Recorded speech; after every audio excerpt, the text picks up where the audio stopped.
24 years old na po ako ngayon.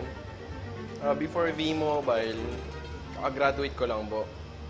So sabi ko, bago ako gumraduate na pagka-graduate ko, hindi muna mag-apply ng trabaho, papahinga muna ako.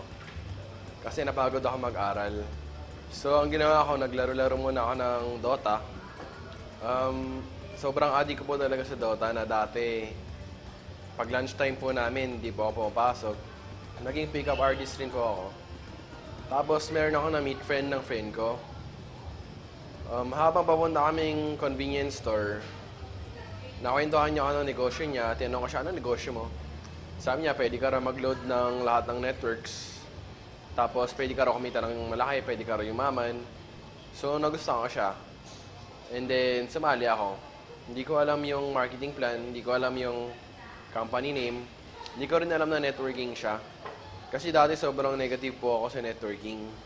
Na pag narinig ko lang yung mga kaibigan ko nag-invite sa akin, na allergy po ako. Nag-search po ako sa YouTube kung ano talaga yung V-Mobile. And then, may nakita akong contact number doon. Kinontak ko po siya. Tapos naalala ko po nung pagkatanggap ko ng kit kasi hindi po ako makatulog that night. Sobrang excited po talaga ako yumaman. Nung nag-sign up po ako,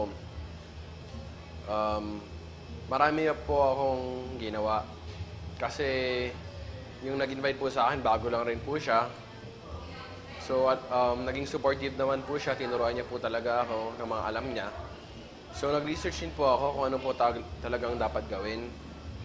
Marami po akong tinry tulad ng flyering. Nag-door-to-door po ako sa mga tindahan. Nag-explain ako. Tapos, yung sa mall po, kinakausap ko po mga hindi ko kilala. Lahat ng kakilala ko, i-invite ko rin. Kaya hindi kami close.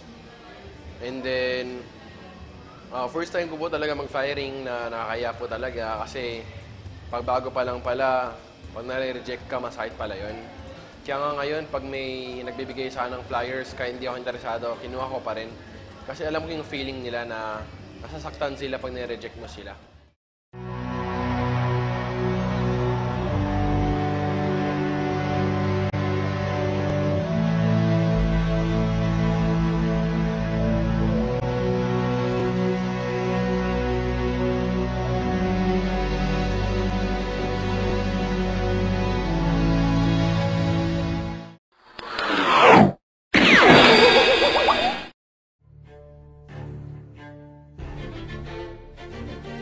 Marami po ako na-experience tulad ng nag-travel po ako mag-isa, out of town, and then di ko po alam kung may sasali o hindi.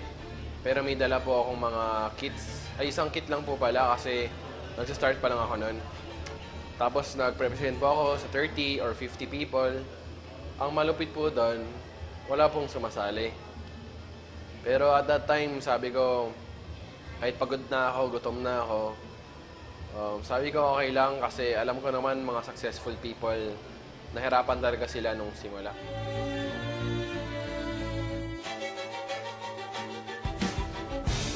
Pag ini-invite ko po mga friends ko, ang sinasabi ko po, gusto mo magnegosyo or gusto mo ba mag-V-Mobile or gusto mo ba kumita ng extra income? Marami po silang sinasabi. Usually po, hindi po maganda. Number 1 po dyan, scam, pyramiding, recruit. Mayaman ka na. Tsaka na ako sali pag mayaman ka na. Usually, pag may reunion kami or nakikita kami ng mga kaibigan ko, kinakatsawan po nila ako na yan yung milyonaryo. Kahit na alam nila na wala pa akong kinikita. So, tumatahimik na lang po ako para wala na pong away. Marami po akong mga kaibigan na pinagtawanan na rin ako. Pero sabi ko, normal lang naman po yun kasi pag ang tao may pangarap, ni-discourage talaga ng iba. Okay lang kahit wala akong plano, basta may pangarap ako. Alam ko naman posible ang lahat mangyari. Never say never.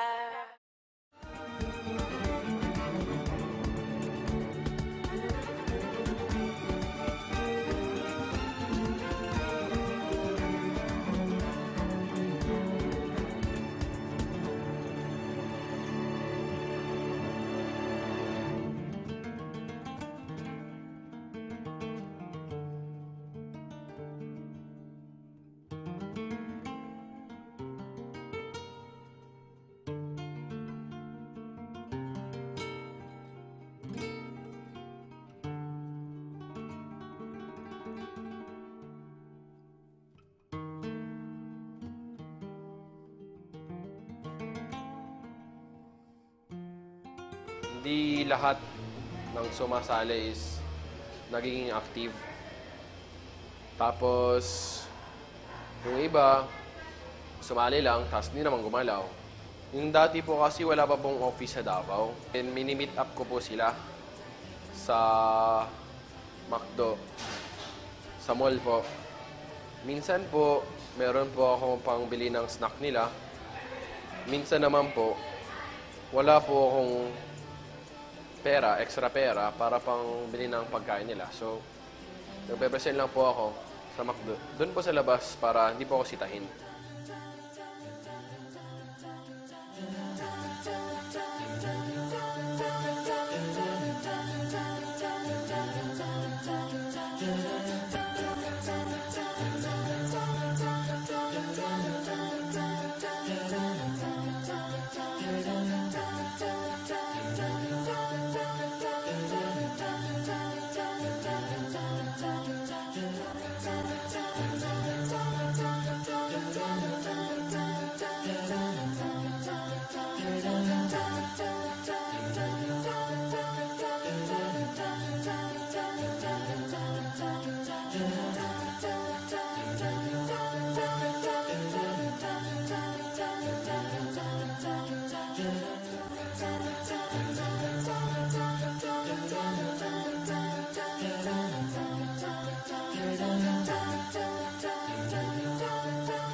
Yung first time po talaga na may sumali sa akin, hindi po ako makapaniwala na may naniwala sa akin. Kasi pagtanggap ko po ng text, nagulat po talaga ako na, meron pala talagang naniniwala. So, hindi ko po siya kilala, nakita niya lang po ako sa internet. And then, yun, sumali po siya, sobrang saya ko po nun.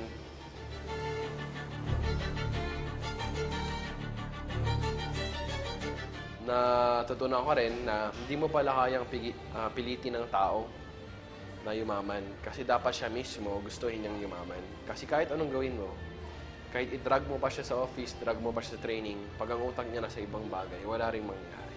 Gwapo po ako dati. Mas lalo po ang gumapo ngayon.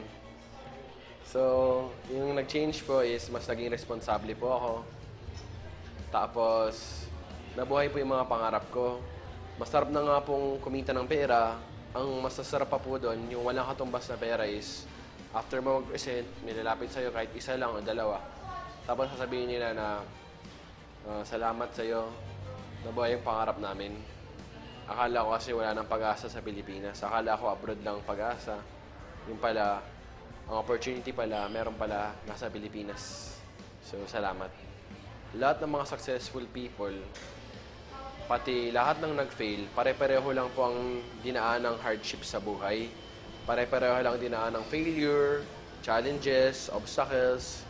Pero ang pinagkaiba lang po ng kumita, tsaka hindi kumita, yung kumita po, nung nahihirapan po sila, nagpatuloy lang po sila. Yung hindi po kumita, nung nahirapan, nag-quit na, sinabing, hindi to para sa akin, wala akong pag-asa.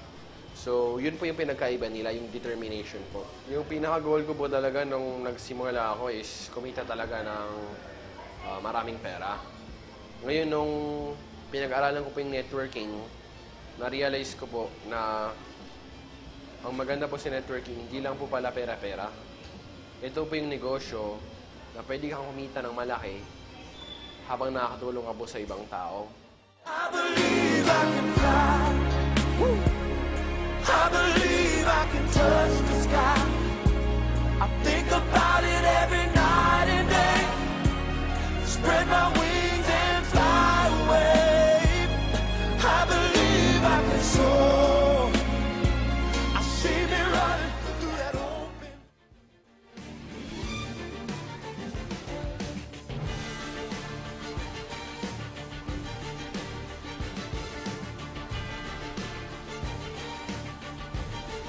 Si Macau po, siya po yung isa sa mga una kong leaders. Actually, pinakilala lang po siya sa akin ng yung isa sa mga una ko rin pong downline, naka-office mate niya. Sabi po ng ka-office mate niya, meron akong kilala na mahilig sa networking. So, pinakilala niya po ako kay Macau. Nag-meet po kami sa coffee shop na.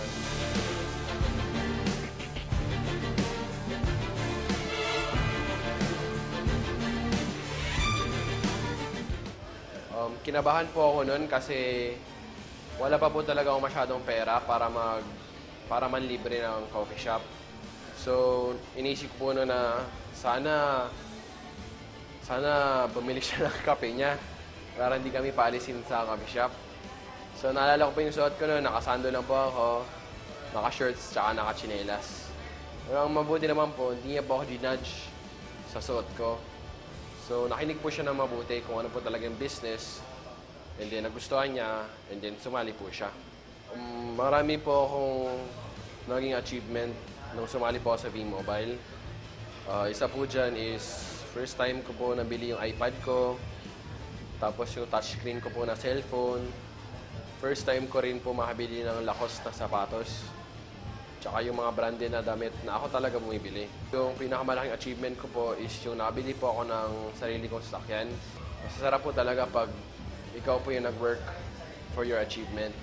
And then, na-inspire po ako na marami ako nakikita ang mga mas bata sa akin, kumikita. So sabi ko, mangarap kaya ako ng brand new na sasakyan. Gusto ko yung SUV para marami makakasakay, mga downlines ko. Sabi naman ng nanay ko na second hand na lang daw. Second hand na lang daw kasi masyado pong mahal yung brand new. Pero sabi ko po, kung may pangarap tayo, lakihan na natin kasi nangarap lang rin tayo. Libre lang rin mangarap. So, ayun po, nangarap po ako na brand new na Montero Sport na black. Bago po matulog, meron po akong picture sa taas po ng kama ko. So, nakita ko doon Montero Sport. Pagkagising ko po, Montero Sport. Bago matulog, Montero Sport. So, ganun po. Lagi ko pong iniisip yung goal ko po na makabili po ng sarili kong sasakyan. Tapos lagi kong ini-imagine. Pag may nakita po akong Montero Sport, hinahawakan ko, tinitingnan ko yung loob. Tapos, pag sa kasa naman, pumapasok ako, inaamoy ko yung loob, inaamoy ko yung leather, inahawakan yung steering wheel. So, everyday po, binivisualize ko na meron na po akong sasakyan. Hanggang sa pinagtrabahuan ko po siya, nakuha ko po siya. Yung pinakamaganda ko pong nagawa para sa family ko is first time po namin magbakasyon abroad na magkasama po talaga kami. Na-treat ko po yung family ko ng Asian cruise, Singapore, Malaysia, Thailand. So, masaya po talaga. Yung magulang ko po kasi medyo matanda na. So, nakita ko sobrang saya nila. Tapos after nung bakasyon namin na yun, mas naging close po yung family namin. Tingin ko po in 5 years, meron na po akong residual income. Yun po talaga yung promise ng networking. Kaya po willing kami mag-sacrifice ng malaki. It's because of residual income. Residual income po, ibig sabihin, magtatrabaho ka sa simula. Like 1 year, 2 years, 3 years, or 5 years. And then after nun, pag na-establish mo na po yung group mo, pwede ka na pong kumita kahit wala ka pong ginagawa literally. Yung araw-araw po, gigising ka na lang, kakain ka, wala kang iniisip, pero kumikita ka pa rin po. Yun po talaga yung gusto namin kasi okay lang po sa akin na mag-sacrifice ng ilang taon. Basta po, yung buong buhay ko, masaya na po, may residual income. Kasi naman po, magsakripisyo po ako buong buhay ko. Yung sa mga newbies naman po, yung mga nagsisimula pa lang, number 1 is dapat po may pangarap kayo. Number 2 is kailangan nyo po siyang i-treat as a real business. Hindi lang po yung monkey business or sideline. Kasi para kumita ka ng sobrang laki, kailangan yung effort mo sobrang laki. Ngayon, pag yung effort mo maliit lang, yung result mo rin maliit lang. And malalaman po natin kung gaano po kalaki effort nyo because results don't lie. Yung mga nakakatawang experience ko po is yung first time ko po talaga mag-present. Lagi ko pong pinapanood yung video bomb ng idol ko na si Kuya Piwi sa YouTube. Tapos sabi ko idol na idol ko siya, gusto ko talagang maging tulad niya. Tapos merong opportunity, ako nag-present sa office dito sa Davao. Akala ko po talaga na memorize ko na lahat. Mga jokes niya, mga linya. Yung pala, pagpunta ko sa harap, iba po talaga. Tapos kinabahan po ako. Muntik na po ako maihi sa brief ko, sa kaba. Yung crush ko po sa downlines ko,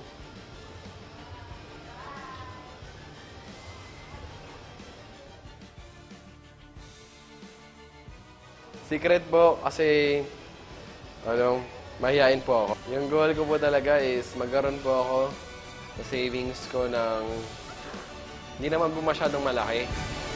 Pero okay na po sa akin yung 500 million. Mabubuhay na po ako dun.